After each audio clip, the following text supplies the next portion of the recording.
সাবধানে যাও দেখে। আমরা গল্প গল্প করছি করে বলো আমাকে চুল বেঁধে কেমন লাগছে। অনেকদিন পর আবার একটা ভিডিও নিয়ে এসেছি, দেখতে পাচ্ছ এখানে দুপুরে খাচ্ছি। আর আজকে মারা চলে যাবে, রান্না বান্না সব মাই করেছে যাবার আগে। এই যে ওরা বেরিয়ে যাচ্ছে এদিকে, কারণ ট্রেনের টাইম হয়ে গেছে। ওলা ট্রেনের টাইম হয়নি, এখন অনেক দেরি আছে। ওলা চলে এসছে আর বুবাই ওদেরকে পৌঁছে দিয়ে আসবে। তো বুবাইও যাচ্ছে ওদের সাথে। মাম্মা ঘরে ঘুমোচ্ছে, তাই মাম্মাকে আর নিয়ে আসিনি। আমি একটু নিচ অব্দি এগিয়ে যাচ্ছিলাম, আর চাবি ছাড়া তো খুলবে না, তাই বুবাই চাবিটা নিতে ভুলে গেছিলো, তাই আমি চাবিটা দিয়ে যাচ্ছিলাম। তো এরপর একটু ভালো লাগছিল না, ঘরটা পুরো ফাঁকা ফাঁকা লাগছিলো। মারা এই কয়েকদিন ছিল, মানে একসাথেই এসছি যেহেতু, এবার একাই কিভাবে কি থাকবো জানি না। একটু তো মনটা খারাপ করছেই, ঘরের ভেতরটা ফাঁকা ফাঁকা লাগছে। তো কী বা করা যাবে, মাদেরকে তো যেতেই হবে, তাই না বলো? কারণ ওখানেও তো মানে বাড়ি ঘর সব কিছু আছে, নিশার টিউশন পড়ানো আছে। ওটাই হলো সবচেয়ে যে টিউশন পড়ানো আছে, না তো মায়ের কোনো ছিল না। তারপরে নিশা সাজায়, সেটাও একটা ব্যাপার। এখানে নিশা কিছু দেখছে, ও ফোনটা নিয়েছে কিনা, কারণ ফোনটা অনেক সময় আমরা ভুলে যাই। তো যাই হোক, ক্যাবটা বাইরে দাঁড়িয়েছিল, তাই আমি আর এখানে বেশিক্ষণ দাঁড়াইনি, আমি চলে গেছিলাম। চাবিটা নিয়েই চলে গেছিলাম। বুবাই কে বললাম যে চাবিটা তুমি আসবে, তখন আমি খুলে দেবো। তো সেরকমই করেছি। মাম্মা ওপরে ঘুমোচ্ছে, তাই আমার বেশিক্ষণ এখানে সময় নষ্ট করলে হবে না। ওরা বেরিয়ে গেল, তারপরে আমিও ওপরে চলে গেছি। তারপর বিকেলে আমাদের একটু বেরোনোরও প্ল্যানিং আছে, যেহেতু শনিবার, তো শনি রবিবারই বেরোনো যাবে। তো এই যে বেরিয়েওছি, একটু বেরিয়েছিলাম হচ্ছে মাম্মামকে ডাক্তার দেখাতে যাব বলে।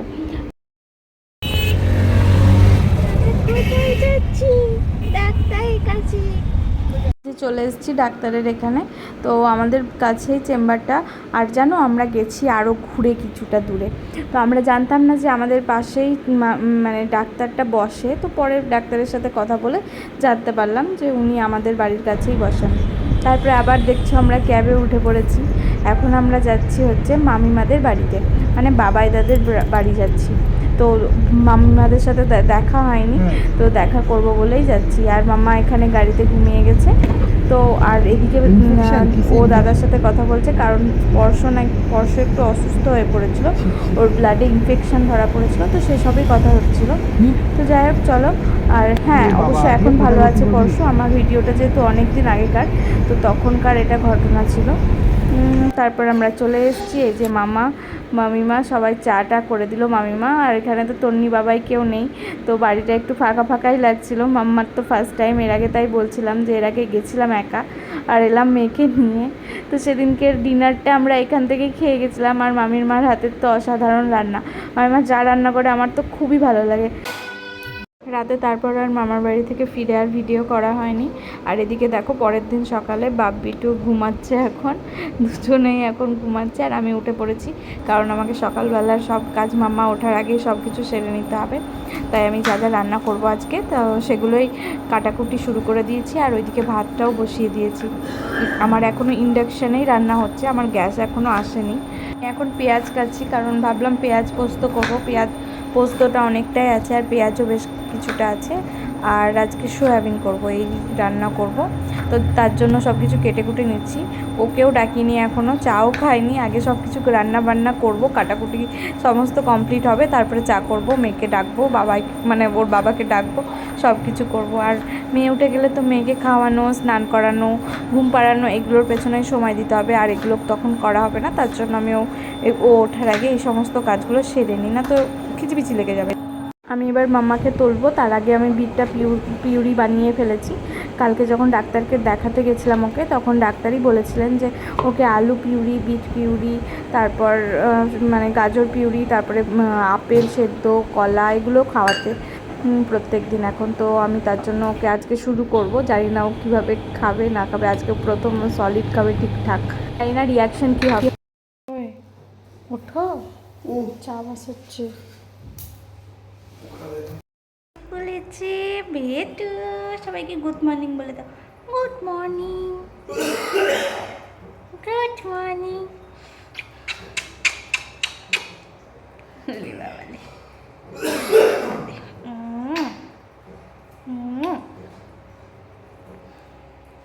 আর এই যে এদিকে আমার রান্না একদম রেডি, সয়াবিন একদম তৈরি হয়ে গেছে গরম গরম। আর এদিকে হলো পেঁয়াজ পোস্ত। এটাও কমপ্লিট। তো এটা খেয়ে বুবাইয়ের খুব ভালো লেগেছিলো এই দিন। আমাকে মসুর ডালের জলটা খাওয়াবো, মানে ডালের জল খাওয়াতে বলেছে ডাক্তার, তো জলটা খাওয়াবো বলে মসুর ডালও করবো। আর ওইদিকে আর এই যে এখানে বাপ বেটুর আদর চলছে। সকালে উঠে প্রথমে বেটুকে আদর করবে, তারপরে বেটু বাবার কাছে আদর খাবে কিছুক্ষণ, তারপর অন্য কিছু, আর রাত্রে ঘুমানো যাওয়ার আগেও বাবার কাছে আদর খাবে। বাবা সারাদিন পায় না মেয়েকে, মেয়েও তাই, তো দুজনকে আদর করবে। ওদের এখন দেখছি রোজকার ডিউটি হয়ে গেছে। মেয়ে যদি ঘুমিয়েও যায়, বাবা যদি আসে, ও বুঝতে পেরে যায়, উঠে যায়, তারপরে বাবার কাছে কিছুক্ষণ আদর খায়, তারপরে ঘুমাবে। রোজ দেখছি তাই করছে। করতেই হবে, ওরা করতেই হবে। আদর খাচ্ছ তুমি? তুমি পাপার আদর খাচ্ছ সকাল সকাল?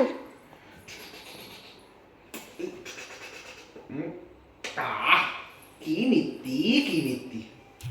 সবাইকে বলে দাও তো, বলো আমার ছান হয়ে গেছে, ডাল খাওয়া হয়ে গেছে, দুধ খাওয়া হয়ে গেছে, এবার আমি রেডি হচ্ছি।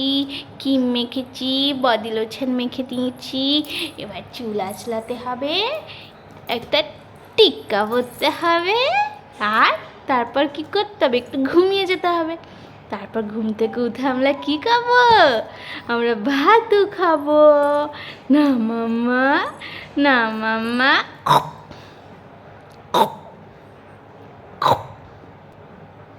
টিপ পড়ানোটাও একটা যুদ্ধ হয়েছে, এখানে সব আছে ওর। দেখি পড়ানো যায় কিনা। গুড্ডু গুড্ডু গুড্ডু গুড্ডু। ও বাবা বাবা বাবা, তুমি ক্যামেরার সামনে লক্ষ্মী মেয়ে হয়ে গেছো। বাবা বাবা, এক চান্সে আজকে পড়ানো হয়ে গেছে। তাহলে এবার থেকে ক্যামেরা অন করে তোমাকে টিপ পড়াবো। হ্যাঁ বেটু, এবার থেকে তাহলে ক্যামেরা অন করেই তোমাকে টিপ পড়াবো। এবার বসে পড়ো তো দেখি, উঠে বসো, উঠে বসো। এবার যখন বাড়ি যাব না, তখনই মাম্মামের মাথা নাড়ু করে দেবো। আর এটা তো জন্মের চুল নাড়ু করতেই হয়। আজকে যদি আমাদের অনুষ্ঠান করে ওর অন্নপ্রাশনটা হতো, তাহলে সেদিনই নাড়া হয়ে যেত, কিন্তু যাই হোক হয়নি। আর এখানে কোথায় করাবো না করাবো কাউকেই তো চিনি না, তার জন্য অপেক্ষা করছি, বাড়ি গিয়ে এবার করে নেবো। দেখো আমার মহারানী ঘুমিয়ে পড়েছে, স্টাইলটা দেখো ঘুমানোর, মানে স্নান করে ঘুম পাড়িয়ে দিয়েছি, ঘুমিয়ে গেছে, এখন ঘুমাবে। স্টাইলটা তোমরা শুধু দেখো, তোমাদের কার কার বাচ্চা এইভাবে ঘুমায় একটু কমেন্ট করে জানিও তো।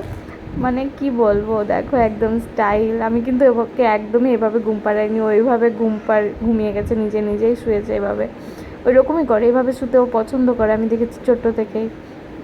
এখন তো আরও হয়েছে, একটা জায়গায় তো একটু জায়গাতে ঘুমাবেই না, ওর অনেক জায়গা চাই, এদিক থেকে ওদিক ঘোরাঘুরি করে, বড় হয়েছে না। আর এই যে আমার এখানে খাবার দেওয়া শুরু, মানে বেড়ে নিয়েছি খাবারটা। তোমাদেরকে তো আগেই বললাম, ডালটা পরে করেছি। ডালের জল মেখে খাওয়ানো হয়ে গেছে, আর ওই যে ঘুম থেকে উঠে গেছে মহারানী, আর ওনাকে খাওয়ানোও হয়ে গেছে, খাইয়ে দাইয়ে শুয়ে রেখেছি। এবার আমরা বসবো, ওখানেই বসে থাকবে, নিজে নিজে খেলা করবে। এখন ঘুম থেকে উঠলো, ঘুম থেকে উঠে দুধও খাওয়ালাম, তারপরে একটা ড্রেস পরালাম, যেহেতু ভিজিয়ে দিয়েছিল ওটা, এখন চুল বেঁধে দিচ্ছি। এই চুলগুলো যে ওর থেকেও আমার বেশি প্রিয়, কি বলবো, ছোট্ট থেকে এইভাবে বেঁধে দিই, আর ও বেঁধেও নেয়।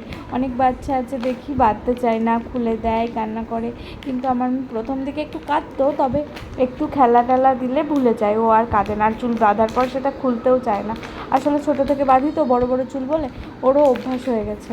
জানি না এবার কেটে দেওয়ার পর যখন আবার চুল হবে তখন কি করবে। তো যাই হোক, পেটুতে যখন ছিল তখন ভাবতাম যদি মেয়ে হয় তাহলে এরকম করে সাজাবো, ওই করবো, বাঁধবো, হ্যান কিনবো, ত্যান কিনবো, কত কিছু ভাবতাম। তো সত্যি কথা, ভগবান আমার মানে ইচ্ছেটা পূর্ণ করেছে। ওর জন্য কত গার্ডার কিনেছি, মাম্মা চুলও বেঁধে নিয়েছি, দুটো ঝুঁটি, আর সামনে কিছু বেরিয়ে গেছে, সেগুলো কিন্তু ইচ্ছা করে বের করেনি মাম্মা। তো কমেন্ট করে বলো আমাকে চুল বেঁধে কেমন লাগছে। হ্যাঁ, আর এখানে উনি ওয়াইপসের প্যাকেটটাকে যেন তেন প্রকারেণ মুখে ঢুকানোর চেষ্টা করছেন, কিন্তু পারছেন না। চলো আমরা ঘুরু করে আসি একটু। টাটা বয়ে দাও, টাটা। বাড়িতে ঘড়ি নেই, তাই মুখেই বলছি। এখন বাজছে হচ্ছে 11:30। আর এই যে আমার মেয়েকে দেখো, মাম্মাম।